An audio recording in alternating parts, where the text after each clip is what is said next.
Olá, graça e paz. Sou o pastor José Carlos e, pela graça de Deus, estamos dando sequência a esta jornada de reflexões no Evangelho de Marcos, sendo este o 12º vídeo. Quero agradecer a você que tem nos acompanhado neste trabalho de divulgação da Palavra de Deus, ao mesmo tempo que lhe peço para orar por nós e também que divulgue este trabalho, compartilhando nas mídias sociais. Todos os vídeos podem ser encontrados tanto no Facebook quanto no YouTube. Estamos ainda no capítulo 2 e no vídeo passado, se você está acompanhando, falamos do encontro do paralítico carregado por 4 amigos e o Senhor Jesus, bem como a reação causada pelas palavras proferidas por Jesus àquele paralítico, quando ele disse: Filho, perdoados estão os teus pecados. Se você não assistiu, recomendo que o faça e veja a análise que fizemos. Essa expressão, como vimos, ela causou uma reação bombástica, especialmente para os escribas que estavam presentes na casa, os quais eram doutores na lei de Moisés e também conhecedores profundos da teologia judaica. Ainda que arrazoassem em seus corações, o Senhor Jesus captou-lhes o pensamento crítico. Por que fala ele deste modo? Isso é blasfêmia? Quem pode perdoar pecados senão um, que é Deus? Jesus então lhes pergunta: qual é mais fácil? Dizer ao paralítico: estão perdoados os teus pecados, ou dizer: levanta-te, toma o teu leito e anda? Ora, para que saibais que o Filho do Homem tem sobre a terra autoridade para perdoar pecados, disse ao paralítico: eu te mando, levanta-te, toma o teu leito e vai para a tua casa. E então ele se levantou e, no mesmo instante, tomando o leito, retirou-se à vista de todos.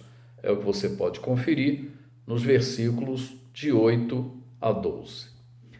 Meus queridos, esse texto é fantástico, né? Aquele homem, levado em uma maca por seus 4 amigos, sai da casa de Jesus duplamente curado, espiritual e fisicamente. Ele teve os seus pecados perdoados por aquele que tem poder para isso e também saiu curado da sua paralisia. Gostaria, no entanto, de me atrever a fazer algumas considerações acerca da pergunta feita por Jesus aos doutores da lei que o criticaram: que é mais fácil, perdoar ou curar o paralítico? Eu penso que, para o Senhor Jesus, a cura do paralítico, como de qualquer outro enfermo, não lhe exigiu nenhum esforço, digamos assim. Nós temos neste mesmo evangelho inúmeras curas por ele realizadas, sem contar as ressurreições que ainda serão alvo também das nossas reflexões. Todos os milagres, curas, sinais e maravilhas operados pelo Senhor Jesus, repito, não lhe exigiram qualquer esforço. A uma palavra de ordem, as curas, os sinais e os milagres aconteciam. Além das curas que já vimos até aqui, e estamos ainda no capítulo 2, muitas outras estão registradas neste evangelho, onde isso pode ser facilmente observado. No entanto, no tocante ao perdão de pecados, a mim me parece que temos algo mais complexo a considerar. Como já verificamos, o pecado é um problema do homem com Deus. Vale repetir as palavras de João apóstolo em sua primeira carta, no capítulo 3, verso 4, onde diz: todo aquele que pratica o pecado também transgride a lei, porque o pecado é transgressão da lei. Ora, nós temos aqui uma questão de ordem judicial, isto é, que tem implicações diretas com a justiça de Deus. Como Deus poderia perdoar alguém sem incorrer em injustiça consigo mesmo? Raciocine comigo. Pensemos em alguém infringindo uma norma contida num Código Penal, um crime qualquer. Ora, a toda norma segue-se uma sanção, ou pena, ou punição. Uma vez que a pessoa comete um ato tipificado na norma penal, essa pessoa passa a ter uma dívida com a justiça. Decorrido o processo legal com todas as provas reunidas, o juiz então vai aplicar a lei já prevista àquela conduta, prescrevendo a pena. Quando o juiz assim procede, ele está aplicando a justiça, praticando a justiça, pois que está ajustando a lei a uma conduta contemplada por essa mesma lei.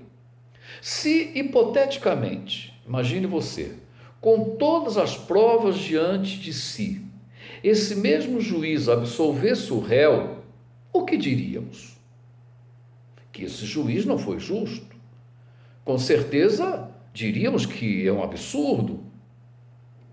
É esse o ponto. Você não pode pensar que com Deus, o justo juiz, seria diferente. Ele jamais poderia, pura e simplesmente, nos perdoar, nos absolver dos nossos delitos e pecados, das nossas inúmeras transgressões às suas leis, sem que estivesse com isso cometendo uma injustiça, numa total contradição consigo mesmo. A Bíblia afirma que o salário do pecado é a morte.